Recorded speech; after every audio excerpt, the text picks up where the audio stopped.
welcome to everybody from me too. My topic today is unemployment in the Great Recession. The Great Recession, of course, is what we're still going through in Europe in particular. And I will talk about unemployment experiences in different countries, compare, discuss. It should take me about an hour, and then there will be time for questions afterwards, and I'd be more than happy to answer your questions.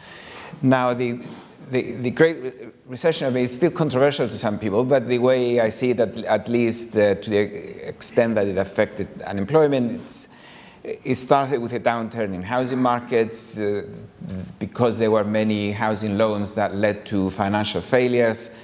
Banks ran out of money and so on, and that's caused the general recession in the more developed countries with more developed financial markets. The timing is sort of sometime in late 2007, 2008, but by the collapse of Lehman Brothers in September 2008, all countries were well into recession, at least all European countries were well into recession. Especially if you take US and UK and United States, it's surprisingly how coincident they are even to the month that they go into recession. If you look at the labor market statistics, in about January to March 2008, and for all intents and purposes, the recessionary shock is complete by April 2009.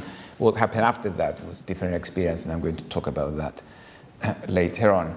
So what I propose to do is to take 2007 as the last year where labor markets were what we might call full employment equilibrium, no recessionary features at that time. But then in 2009, it was the year of the deepest recession, and then compare unemployment mainly in 2009 with 2007, and I will say that's what the recession has done to unemployment.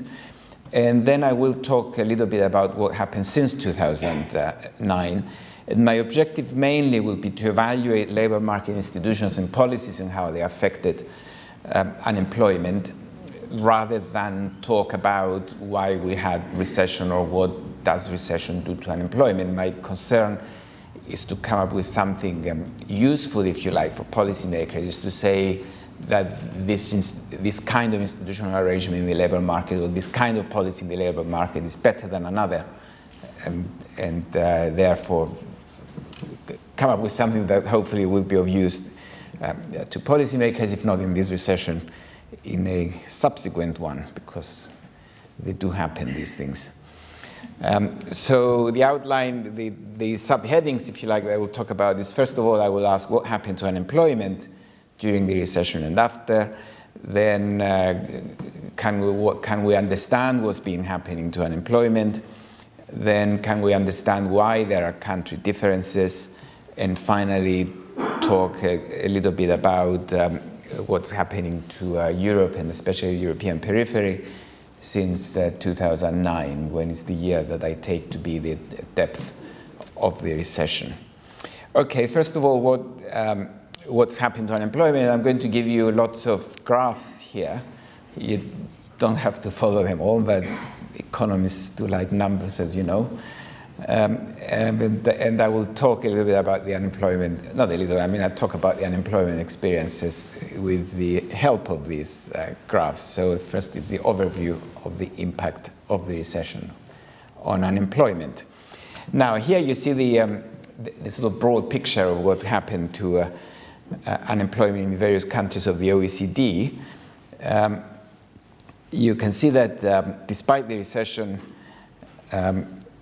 Poland and Germany had a reduction in unemployment, but it's been increasing in all other countries between 2007 and 2009. Different degrees of increase, though. The worst affected countries are the ones on the right: Spain, Estonia, Ireland, Iceland, United States, Chile, Turkey, and then the OECD average, and other countries by less. This, as I say, is the headline figure. You know, if you see the sort of biggest increase in the first 2 years of the recession was in Spain, where unemployment went up to 10%. The average for the European Union was about a 2% increase in unemployment at the time, from something like 7 to 9% or 8 to 10%, something like that. Britain is just about the average for Europe, a 2% increase at that time. In fact, one feature of Britain that I will talk about is that it's always at the average for Europe, which is a little bit odd when you see how our Prime Minister tries to differentiate from Europe, but in fact, there is no country that is closer to the average European than Britain. Now, men suffered more unemployment than women. Of course, men in blue and women in pink. And quite substantially more. In fact, male unemployment went up by almost twice as much as female unemployment on average. And there are almost no exceptions, in fact, where women were affected more by the recession. Without trying to anticipate too much later on, I suspect that's because the construction industry was affected much more than any other, and it's a male-dominated industry. Youths, however, suffered much more. That's something that I don't say very much, at least in this talk. I mean, that would be another talk altogether. Young workers were affected closer to 2.5% to 3% when compared with the overall. That, of course, is something that you would expect to see in any kind of recession. I mean, young people are always the first ones to be fired, and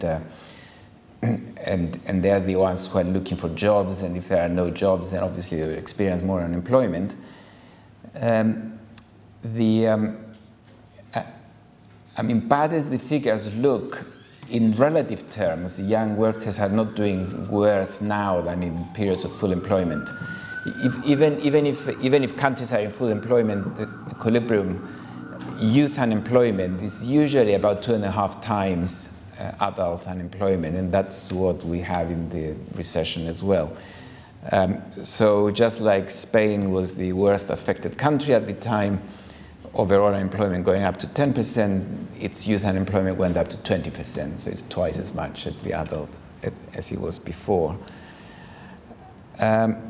Now this picture here is quite interesting, because if you look at the raw figures and ask, what did the recession hit most, then you'll come up with the answer that it's mainly jobs in industry that have been lost. So you might even say that the recession is destroying our industrial base. You do get that kind of comment usually, followed by construction, whereas it looks like services and agriculture, which is small, but not in most countries, but not in all, in fact, in Europe, have not been affected very much. However, that mixes two effects of employment and job creation in the economy. Our economies in Europe in particular, but in the whole of the OECD in general, are going through a change of through a process of structural change whereby they are losing industrial jobs mainly to Asia now, China and India, but also countries like Brazil. They're replacing those by jobs in services. So if we want to know the impact of the recession on jobs by sector, we have to take account of that process of declining industrial employment. Even in Germany, which is supposed to be the sort of workshop of Europe, if you like, now industrial, it's losing jobs in industry all the time. There is a sort of downward trend of industrial jobs, even in Germany, irrespective of the recession. When you make that correction and you take out the underlying job loss, the conclusion you come up with is that industrial jobs haven't contributed very much to the recession. Construction has. I mean, construction got badly hit by the recession, but then the main problem is the lack of job creation in services. So really the way that we should be thinking about unemployment and what's happening here is that there is an underlying process which is taking jobs away from industry And whereas in good times, the service sector has been creating jobs to absorb the workers losing their jobs or to take on the new young workers, during this recession, the service sector has not been creating jobs. And that's where the problem is. It's absence of job creation in the service sector. On top of that, you have to add the construction problem in the construction sector, and that explains to you what's happening to unemployment. You can see that agriculture has done nothing in this recession. It's just being steady employment, as you would expect it to have. Now, one other aspect of this recession, and I'll tell you in a minute why I'm showing it, is that usually recessions, at least at the onset of recession, which is what I'm looking at mainly here, it's through new entry of workers who join unemployment because they cannot find a job. But eventually, what keeps unemployment high is, again, absence of job creation for those who are there, and therefore lengthening durations of unemployment. So at the beginning of a recession, you would expect to see those who are unemployed to have been unemployed for a short time only, under a year for sure. But then eventually you would expect to see the unemployed staying unemployed for long periods of time. That is true in every country except for the United States and Canada. And that's the first time ever that we see that happening in North America. So something is very different about the current recession in North America than before, but not in the European countries. In the European countries, you see the red columns are the new entries, and you can see that the columns sticking up are all red. The blue ones are even below the line, which shows that the longer durations have not contributed very much in the first 2 years, at least, that I'm looking at. Whereas in the United States and Canada to a lesser extent, and Spain, well, Spain has them both actually, because the Spanish problems are so severe that you get all the bad things happening at the same time. But the United States and Canada, you see almost no new entry explaining the rise in unemployment, but you see those who are unemployed staying unemployed for longer periods of time. And again, I'm going to come back to that and say something when I try to explain what's been happening as to what's different in the United States this time, that people stay unemployed for so long. Okay, so what happened next after the 2009 trough? Well, of course, what happened in the economies as a whole, we know that the Great Recession and the problems of housing markets and so on, although not quite resolved, they were succeeded by the Eurozone debt crisis, where countries couldn't borrow anymore in international markets, and therefore they had to cut down on their own spending, since they couldn't borrow and spend as they were doing up to 2008. And the response of unemployment is what you would predict in that case. When there are cuts in public spending, unemployment, you would expect unemployment to go up. And not surprisingly, you do find that it's the countries that followed the fiscal austerity to a bigger extent, the ones that increase the bigger rises. This is quite striking, in fact. The countries on the right are the ones that experienced the biggest increases in unemployment after the depth of the recession was reached in the majority of the OECD, and you can see that the worst affected country there, not surprisingly, is Greece, which had the biggest debt problems, followed by Spain. Second biggest country that is being discussed all the time about debt problems, followed by Portugal, Ireland, Italy, Slovenia, and then smaller countries. So I mean, you may I don't know how good your geography of Europe is, but all the countries I mentioned, they're all the countries south of the Alps in Europe. So the ones that experienced the big problems after the recession reached its trough in countries like the United States and Northern Europe experienced their worst problems after the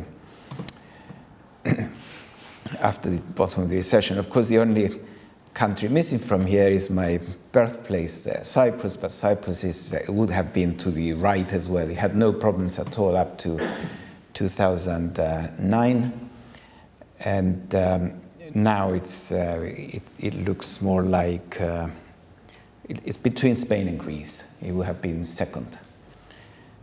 It's not there because these are OECD data, and it's not allowed to become a member of the OECD and participate in these tables by Turkey.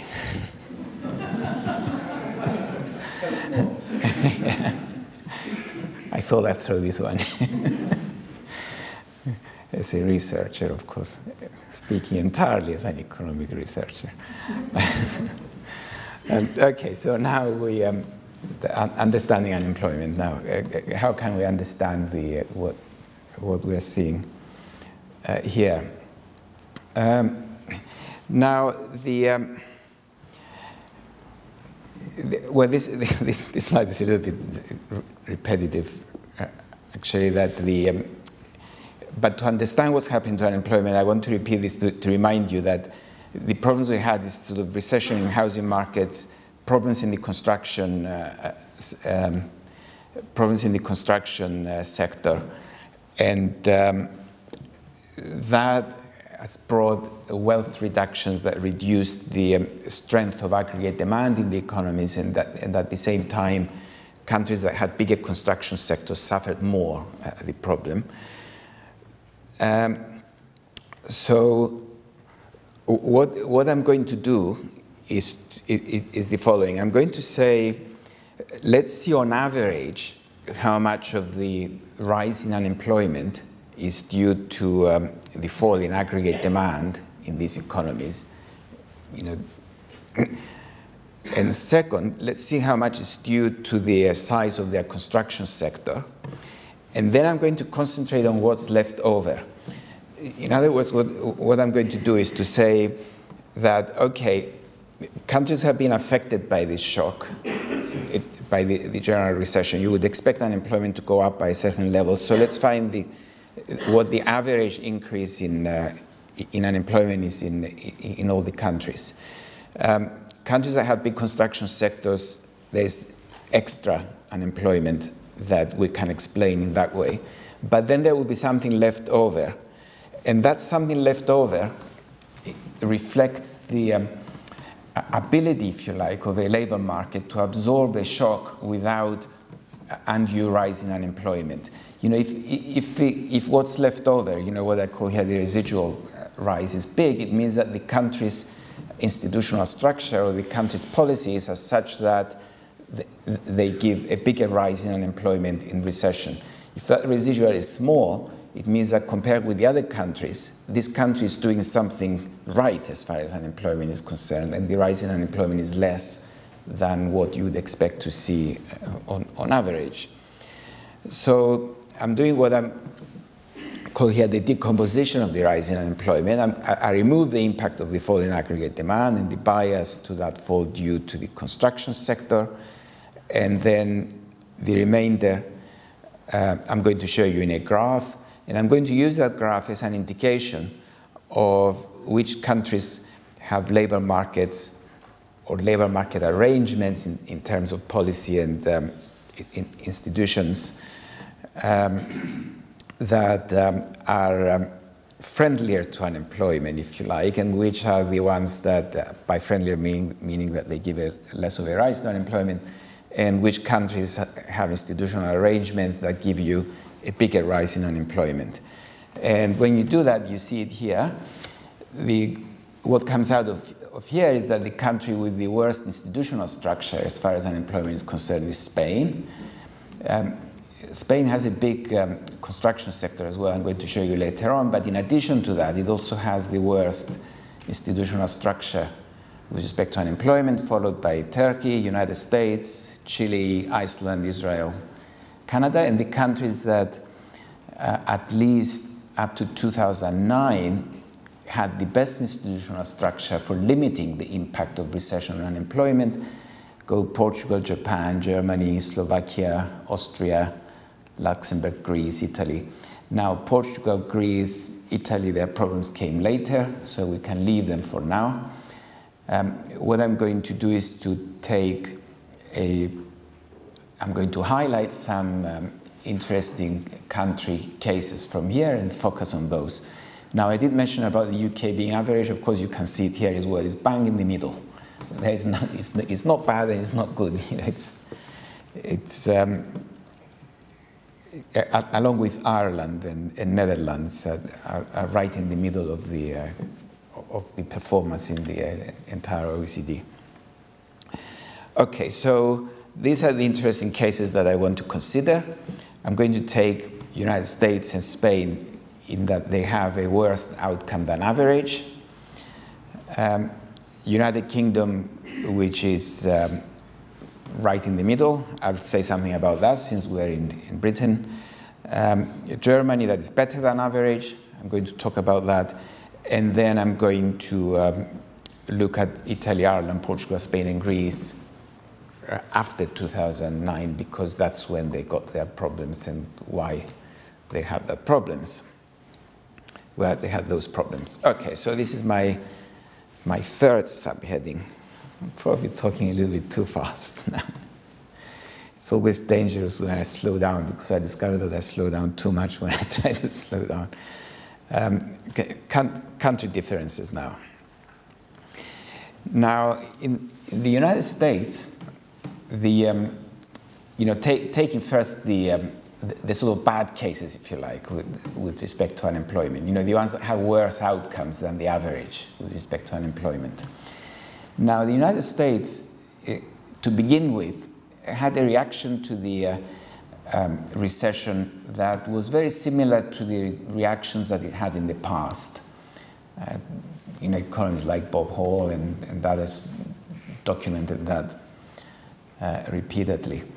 But soon after the beginning of the recession, it started showing these features that something was wrong, that I explained before, especially the rise in long-term unemployment, which the United States never had before. And when we compare it with the rest of the OECD, what we see is that it had a bigger fall in employment and hours than what you would expect, hours of work. It put more of the burden of adjustment of employment on people becoming unemployed rather than hours of work per person. So those who remain in their jobs continue working as hard as before, as long hours as before, but many people lost their jobs. And the fact that I mentioned before is a new feature in the United States, that unemployed started remaining unemployed for a long time, whereas usually there was this period of frequent turnover of unemployment in the US, which was lost this time. Now, what does all this mean? What it's telling you is that it's the typical response of an economy with employment laws that impose no restrictions at all on what the employers want to do, and it's giving them no incentives to hold on to labor in recession. And we do see that, in fact, in the OECD institutional description, that it's the country with the most liberal employment laws, that you might show up at work one day and your employer tells you you're fired and you've gone, something we cannot do in Europe. But at the same time, there's indication that it's suffering from some rigidities on the workers' side that delay job acceptance. And that's why workers are remaining unemployed for a long period of time. And the final bullet point combines what I said, is the combination of employment-friendly flexibility in the labor market with something that is due to what we call frictions in our unemployment theory on the side of the workers. There is something that is stopping the workers from moving to new jobs quickly. And it's not absence of job creation, actually, as I'm going to show you shortly. It's something else. This is what I'm going to show you, in fact. The way to show that it's not absence of job creation that is holding them back is by looking at the relation between new job vacancies coming onto the market and how they compare with unemployment. The relation between job vacancies and unemployment, for the benefit of the non-economists, is known as the Beveridge curve, because it was first described by William Beveridge, director of the London School of Economics. I'm sure he had some connection with the British Academy too, but I don't know it now. Was he president? Ah, well, he deserved it. And of course, what he's much more famous for than this is the welfare state. It's this book about full employment in 1844, and it's in that same book that he described the relation between job vacancies and unemployment that bears his name. Now, if we look at the relationship between job vacancies and unemployment, what we see in the United States is something that looks very much like European labor markets in the 1980s. So in a way, the institutional structure of the market there moved closer to Europe. And we see that because there is an increase in what we might call mismatch between vacancies and unemployed workers, which persists. And if the United States economy behaved in the same way that it did in the previous big recession in the 1980s, unemployment now should be at least 2 points, maybe 2.5 points less, and Mr. Obama wouldn't have any problems about being re-elected. And this is not, and I'm pleased to say I saw recently a paper from the Federal Reserve Bank of New York, I think, that came to exactly the same conclusion, using different techniques, in fact. And here you see the relationship between vacancies and unemployment. Usually when you have more vacancies in a labor market, you have less unemployment because there are more jobs around for workers to take. I mean, it is as simple as that, the relation. And therefore, if you measure vacancies on the vertical axis, like I'm doing here, the percentage of vacancies as a percentage of employment, and unemployment on the horizontal axis, you would expect to get a negative relationship. The little red points are months. It's monthly data since December 2000. Let's see, December 2001 up there, month one. That's no, sorry, December 2000. And therefore, when you look at the relation of the points between what it says there, January 2001 and April 2009, when the recession was finished, when we reached the trough, I mean, you get what you expect. It's exactly what Beveridge described, in fact, that in recessionary times you have low vacancy creation, high unemployment. In boom times, which is what we had in 2001, you have lots of vacancies, less unemployment. The surprising thing is that when employers started creating more vacancies, then usually the United States, there's no point in saying, usually the United States economy would move exactly in this direction. It would just go,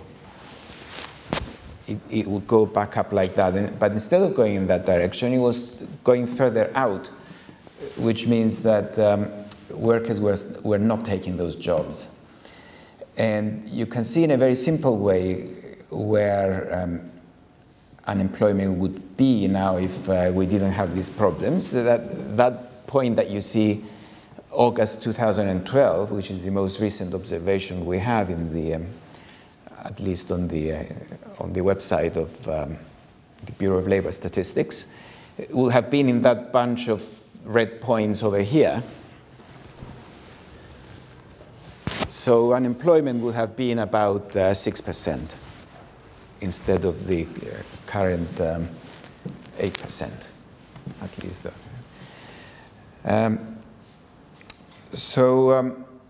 Why is that? Well, one plausible reason is that there's been a structural change in the economy during the recovery, that jobs have been created in sectors that are different from the ones that have been hit by recession. Now, that's common in all countries. But the feature that the United States had was that its workers were very mobile. They would sell quickly or move out of their rented accommodation, go to new towns, new places, take the jobs. You know, the movement from the industrial north to the Sun Belt has been so widely documented. This time they are not moving. The mobility of labor is less than half of what it was in previous recession. It's been declining on a trend, but we've reached the point where mobility is much less now than before. Now, of course, you might ask, why is mobility low? I thought the depressed housing markets and the inability to sell houses would contribute, but many American economists are disputing that the housing market is contributing very much. Another thing that might be contributing, but not for much longer, is that the unemployment benefits being extended without any conditions in the States, being extended to 99 weeks, I think, from the pre-existing 6 months, which is 26 weeks. And that extension would reduce the mobility of labor. I mean, people will stay longer before deciding to move if they're getting unemployment compensation. I think these two are the most important reasons, in fact, housing and the unemployment compensation extension, reducing the mobility. There must be more, but they haven't been identified yet by those who work on labor mobility in the States. Now, one interesting explanation that I got to hear only last week when I was in a conference with Bob Gordon of the University of Northwestern University, is that because executive compensation now in the States is so heavily biased in favor of shares in your own company, CEOs fire workers to cut costs and avoid the loss of share value, and especially avoid bankruptcy. Now, that explains why unemployment went up by so much, and I think it's a very plausible explanation. But it doesn't explain why workers are not taking the new vacancies that are being opening so much. I mean, you know, once the CEO authorizes the opening of new vacancies, then the share ownership shouldn't matter very much. So still lots of question marks there, but at least we're somewhere. Now, this is the British case compared with the American one, and you can see the similarities and differences. I mean, there's still a bunch of points up there when the economy was working at full employment conditions. There is still the downward trend when it goes into recession. The trough of the recession is in exactly the same month, April 2009. But in contrast to the United States, where there was a substantial increase in job vacancies and some fall in unemployment, in Britain there's just no increase in job vacancies. I mean, those numbers are tiny, these movements here. You can see that they go from 1.6 to 1.7 of the labor force. It's almost nothing. So what you would say about Britain is that you don't see any structural problems. You don't see any obvious serious problems by looking at an economy of this kind. But what you do see is that it's stuck in recession and nothing is happening. That's in fact what you see is the last bullet point here, that an economy that was booming in 2001 up to 2008, doing very well, in fact, it was just stuck there. And then a sudden deterioration over a period of about 12 months. And since then, just absolutely no action at all in the labor market, static. Now, you might say that the reason that the economy this time hasn't suffered from any structural problems, last time it had the recession in the 1980s, there was an abundance of structural problems, are the reforms that took place in the 1980s and 90s. At least by now, 30 years later, maybe we've forgotten the hardships that we went through in the 1980s and 90s, and the economy just behaved in a way that any economy would react, and is waiting. Essentially, the labor market is waiting for something to happen somewhere else. You know, there's nothing you can do to the labor market in Britain to revive it. You have to act at the level of aggregate demand. Fiscal policy, in other words. So that's the lesson, that in Britain there isn't much that can be done with the labor market policy to improve the labor market. Institutions seem to function well, and the problem is the macroeconomic environment. Whereas in the United States, the lesson we learned is that extending the unemployment insurance in recession without an active component is dangerous for the duration of unemployment. It gives you longer durations and higher unemployment. Now, with respect to the extensions of unemployment insurance, I should add that, of course, the sort of champions, if you like, in the OECD of that are the Scandinavian countries, which do extend the unemployment coverage in recession. but they are accompanied with active measures to encourage the unemployed to get back to work, to give them incentives to get back to work. You know, you get more money if you take a job than if you remain unemployed, but you do get support when you remain unemployed. And when I showed you the figures before, the Scandinavians were on the right side of the divide, whereas in the States the extension happened without the active component, and that's what causes the longer-term unemployment. And that's a lesson that we also experienced in the 1980s, but we see it repeated here. But it's also inescapable, though, the conclusion that if the labor market in the United States is to return to US-style flexibility as it used to be, the housing market has to fix as well, because the two go together in buying and selling. Okay, let's now move on to Germany. And this comparison actually tells you the German story. The blue bars is the decline in aggregate output, GDP, during the recession. And the three major economies here, United States, Britain, and Germany, suffered more or less the same decline. In other words, the depth of the recession is about the same in the three countries. But when you see what happened to labor input, which is measured by total hours of work, you see the big fall in the United States by more than 7%, that I documented. There's a rise in unemployment. Second fall in Britain, where again there was a big rise in unemployment by something like 3.5%, and then a tiny fall in Germany by 0.5%, and therefore no rise in unemployment. You see it here split between persons and hours of work. Persons employed in the United States way down, but those who remain employed work more or less the same number of hours. Same goes to Britain, slightly bigger fall in persons than in hours per person, but in Germany, the number employed have actually gone up, but they're working shorter hours. The blue lines are the hours per person employed. The red is the number of persons employed. So there's a big contrast between Germany and the other two. The other two, in fact, when you put them against Germany, they look more or less the same.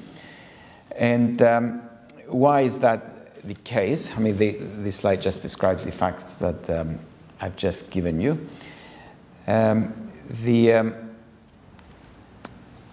Okay, one more fact. Of course, the other side of the coin from what I described is labor productivity, because we saw that the changes in output is the same for both. Changes in employment is not the same, and therefore output per person behave differently. And what the main adjustment is here is productivity, either per hour or per person. And productivity in the United States has gone up a lot in this recession, which might explain the CEO's story of Gordon. In fact, he uses that as an explanation, that CEOs just press their labor so much to be more productive and fire the ones of low productivity. Productivity growth in Britain has gone down. It was negative, but not very much, but it has declined. But in Germany, it fell enormously, the productivity. So if you don't want to argue the German case, you could always say, yes, but look at their productivity figures, they are terrible. And I did hear that story being said in the Treasury when I presented some preliminary results on this a couple of years ago. I'm going to ask the question later on, would you take lower unemployment or lower productivity? I mean, I know which one I would choose, but maybe other people would choose something else. Okay, why did Germany behave so differently? Well, Germany liberalizes labor markets in the 2000s. I mean, before the mid-2000s, Germany was condemned as a country that was just going to go into slide and follow the Southern Europeans. I remember a book by Hans Werner Sinn, who runs a think tank in Munich, which had as title the question, can Germany be saved? I mean, that book was written around 2000, 2002. And his answer was that no, it cannot be saved because of unions and other problems. Well, in fact, it was saved because Schroeder, when he was Chancellor, and Hartz, I think he was his economics minister, if I'm not mistaken, they introduced a series of reforms, 4 of them. They're known as the Hartz 1 to 4 reforms. They were applied between 2003 and 2005, the economy became more business friendly. They were very similar actually to the reforms that that Thatcher and Blair did. I'm not sure if Mr. Tony Blair would be happy being hyphenated with Margaret Thatcher, but they did follow the same policy in the labour market. But they did them in a much more cooperative way. You know, they sat down with the unions. In fact, there's a famous speech of Schroeder that you can leave on the internet that said, if you don't accept these reforms, Germany will become a third world country, so you better accept them. And they did, you know, obviously after negotiation, but they were accepted. And essentially what they did is that they made the country more friendlier to the business, to the investment environment. There were fewer restrictions imposed by labor legislation. They reduced the duration of unemployment benefits and emphasized more the incentive to take work. They made them more like Scandinavian type benefits. And they also agreed some system of wage subsidies and startup subsidies for low-paid workers and the unemployed. I do have a list of all the measures, but they're not really terribly important. I mean, that it gives what those are. The main thing is that there are subsidies to start your own business, which have been very successful for the unemployed, and also wage subsidies for low pay. Therefore, the wages of low-paid workers were kept at a reasonably high level. And the result of the beverage curve is this, in that the economy was doing well between 2005 and 2007, like all the other economies were doing, you know, growing slightly, so you're moving up. Unemployment is falling, but not very much. But look where unemployment was in Germany in 2005, when all the other countries were booming. Its unemployment was still around 12%, hence the Schroeder speech and the fact that the economy was not doing very well. It was falling gradually, but the real improvement from the reforms that took place between 2003 and 2005 came after January 2007.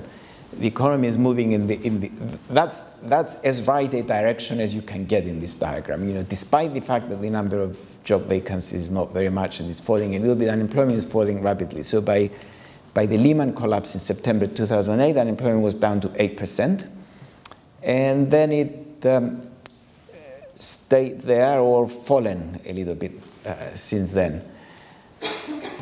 So what we see here is the example of an economy that became more flexible beginning in January 2007, and you can trace that back to the policy change 2 years earlier. Okay, so the overall evaluation here is that restricted labor markets like the United States and UK can give you big rises in unemployment and recession, and what the German policy is showing you is that if you do have a support system in place, then you could restrict that rise in unemployment, especially the rise in long-term unemployment. Now, is that something you would recommend? Well, it's an expensive policy for sure, so you need to have a lot of money to do it. And Germany, of course, is the only country in Europe that has a lot of money to do that kind of thing. With the Scandinavians, actually, the only country in the Eurozone, I should say. And then the other downside is that productivity falls. And then the last bullet point is the question I mentioned before: is it bad for recession years or not? You know, would you rather see your productivity being kept high in a recession, or would you see employment kept high? I mean, I would obviously prefer employment much more, because productivity can revive easily at the end of recession. But employment, you cannot always bring the unemployed back quickly after a recession, especially if they've been unemployed for a long time. So that kind of policy that's been followed there and in the Scandinavian countries is something that does reduce the impact of the impact of recession on unemployment. Now, why is the Spanish economy so bad? I said I would say a few things about that.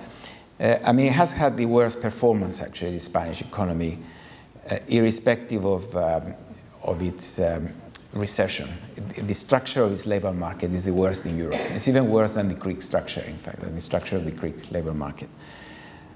And many people say it's because of the construction sector. That's true to some extent. The blue line is employment in construction in Spain, and the red line is employment in construction in the average of the Eurozone. And you can see that up to 1996, they were going together. But then in '96, you can see clearly the construction bubble in Spain, so building holiday homes for British holiday makers.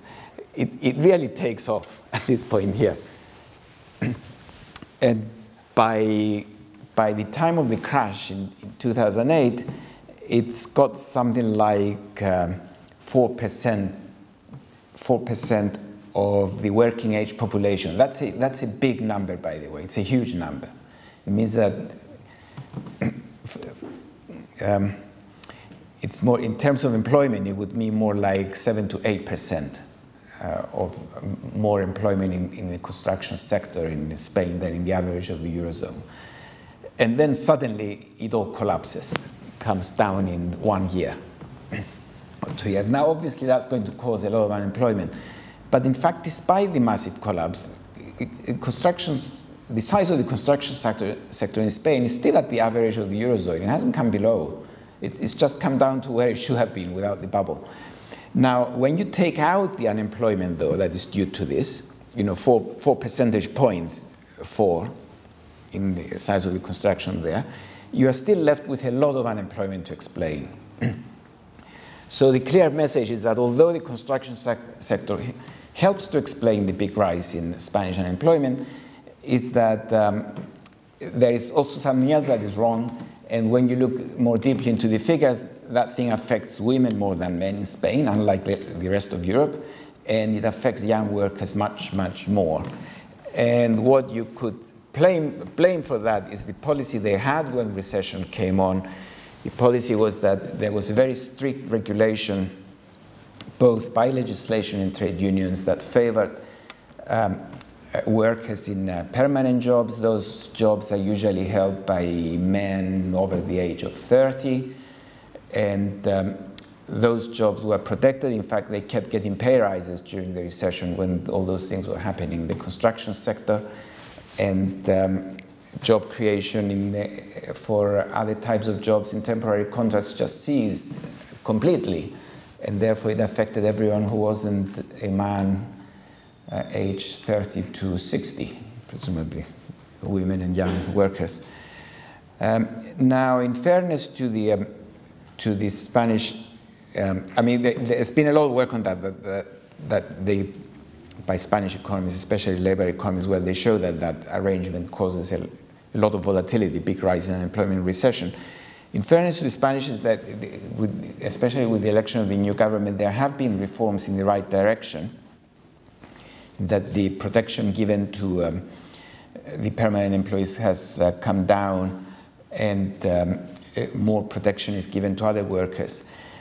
But they haven't had any impact yet at all, in fact, if you look. So if you look at what they've done, they've moved quite a long way in the right direction, but no impact at all. And it's a little bit controversial why. I mean, I've spoken to Spanish labor economists, and they say it's because trade unions are still thinking in terms of the old policy. So even if employers, try to implement the new rules, unions go and say, we're going to go on strike and break the place up if you implement the new rules now, and therefore they're implementing the old rules, although they are not written in legislation yet. I do think, though, looking at the time that it took for the German reforms to have an impact and the British reforms earlier to have an impact, is that they do have to be more patient, that we need, especially starting from the base that Spain started, we do need at least 3 or 4 years to see any impact of these reforms in the labor market. Maybe that's the time that it takes trade unions to sink in that the law has changed and circumstances have changed. So the prospects of success, the final bullet point again is the one that says it all. That it's not only the law change that you need, you also need unions to be socially motivated for the system, because unions are run by men in protected jobs, so they do have a vested interest to hold on to the old rules. But as I say, eventually these things change. It's just that it takes a lot of time. Okay, finally, in my last 8 minutes, I want to talk a little bit more about developments since 2009 and give you my other, I wear my my Greek hat now instead of my Cypriot hat and give another grudge. Now, what happened to the Eurozone? I mean, I call it periphery because everyone else does. I don't think Greeks and Italians take it very nicely to be told that they are the periphery of Europe. But anyway. Now, the countries that deteriorated most since 2009 are the ones that suffered from the sovereign debt crisis. And in ascending order, as I say, in relation to their GDP, Italy is the one least affected. I guess Slovenia actually is the one least affected. Slovenia hasn't called in the Troika yet, but I did see the name of the country mentioned, though, as the next one that will fall. But of the ones that are in the news all the time, the least affected is Italy, and followed by Ireland, Portugal, Spain, and Greece. Now, why this crisis? Well, these countries had large borrowing requirements for different reasons, actually, but it was borrowing requirements nonetheless. Greece and Italy have the borrowing requirements because they have large government debts, and they need to renew them as they mature. But Ireland and Spain have big borrowing requirements because they need the money to capitalize their banks because they got overextended, especially in the housing market. Now, interest rates became prohibitively high for these countries because of the risks that lenders were facing about getting repaid. And of course, what happened to Greece are justified in those risks because they lost something like 70% of their holdings last year. And therefore, they called in the officials of the IMF, the European Commission, and the ECB, known as the Troika, European Central Bank, to give them the money. Now, what the graduate mentioned is that the Troika, before lending the money, they visited the countries and they asked for a set of reforms, especially in the labor market. And that's why I'm mentioning them here, because they relate directly to what we're saying about unemployment. And conditional on them carrying out those reforms, they would give them the money that they need to fund their public sector deficits. Now, it's true, and we should have known it 15 years ago when the euro was first discussed, that for the eurozone to work sufficiently well as one unit, labor markets of members need to be flexible. And the reason is that if we don't have the flexibility in the labor markets, then we're going to need a lot more fiscal transfers between members. I mean, fiscal transfers in a currency union are necessary anyway. I mean, something that wasn't emphasized very much before, but it is necessary to move money from the rich to the poor within a union. I mean, the United States is happening to a massive extent because of federal government taxation and spending. In Europe, it's not happening to the same extent that it's happening in the States, but it is happening to some extent through the structural funds and the contributions to the budget, the European Union budget. Now, without flexibility, then the money that needs to be transferred to the countries with the less flexible markets, especially in times of recession, is much more. So if the currency union is going to work, countries need to have a flexible market. And essentially what the Troika is recommending in the structural reforms is how to increase the flexibility of the market. There are German-type reforms and Dutch-type reforms and British-type reforms. But the problem is that they want them now. They say, you have to do the reforms now, and at the same time, you have to cut down on spending because you won't get the money until we see the reforms being implemented. The problem is that, as I hope I showed here, is that these reforms take long to have an impact on the economy. In the case of Britain, they took about 5 to 6 years. The Thatcher reform, I think actually comes, it comes later. No, they take longer. I'll postpone the discussion of that. Now, usually structural reforms need up to 4 or 5 years to have an effect, but fiscal austerity has an immediate effect because the spending is cut now. You know, you're destroying jobs now, whereas the other ones will create jobs when the reforms are being implemented in the economy.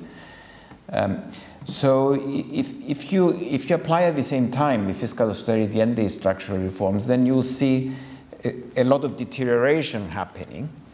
And that's what I tried to show you with that table, where the countries that have come under the Troika had that massive deterioration, and that might undermine the whole reform process. You know, it's like trying to cure a patient by making them a lot more ill in the meantime, and you might discover that the poor man has gone by the time you get round to the recovery process. And we do have that from previous examples. You know, in fact, Thatcher's Britain is the best example because she tried to do two things at the same time. She tried to do the structural reforms and hurry them through, and she discovered that she couldn't hurry them through, and that's why there was so much social conflict. But she also imposed the fiscal austerity immediately. I mean, the problem then was inflation rather than debt, but it doesn't really matter what it was. The main thing is that there was fiscal austerity. And as a result, unemployment jumped up from 5 to 12%, and it went on until 1986, from 80 to 86. So there was a recession in the labor market for 6 years. Productivity was rising at that time, but in terms of unemployment, you could trace 86 was the peak. The reform started having an impact. So the fiscal austerity had an impact immediately in 1980, but the structural reform started having an impact after 86, and in fact only after the budget was expanded as well, because an election was coming up and they wanted to win the election. Nigel Lawson said as much in his memoirs. In fact, it's not something that you get only from the figures. Now, the German reforms were done in a more cooperative way, which accelerates the implementation, but also at a time when the economy was growing without fiscal austerity. And it still took at least 2 years for them to have an impact on the economy. And there were Spanish reforms in 2010 and 11, Greek reforms more recently with the current government, which had no visible impact on the labor market as yet, although the Spanish reforms have been in place for about 2 years now. And therefore, if we go at that, if we follow these examples, it's obvious that we shouldn't be doing those two things at the same time. You should give more time for the structural reforms to have an impact. Now, I mentioned the Troika countries. Of course, another country that is implementing fiscal austerity, not quite in the same way, but voluntarily, is the coalition government here.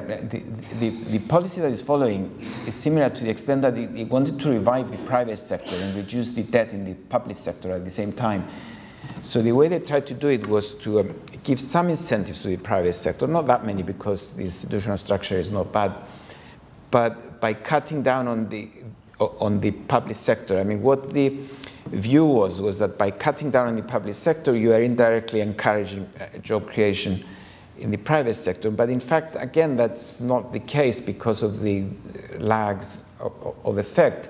The cutting down on the public sector had an immediate impact on the economy, but the private sector, despite the job creation that has been taking place to some extent, it wasn't so fast as to take the place of the public sector, and that's why the economy went into a second recession and is still there in recession. But as I say, you know, Britain doesn't have the institutional problems that Spain and Greece and Italy have, and that's why the situation is not getting worse. It's sort of stationary.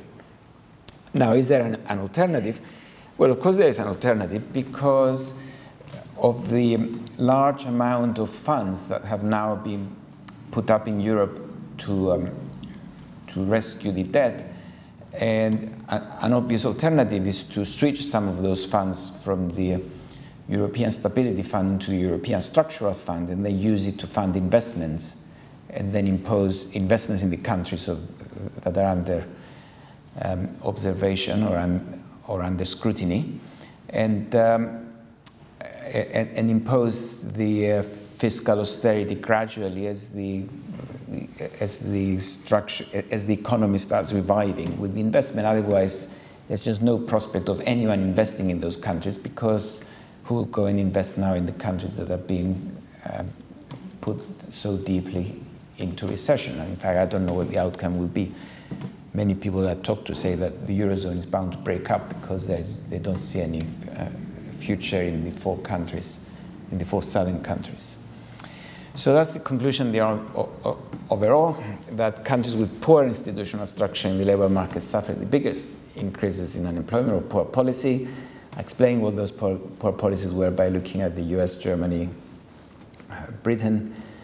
And after 2009, the recession led to the debt crisis, and that led to the worst performance in the countries with the poor institutional structure that had the fiscal austerity imposed on top. Thank you.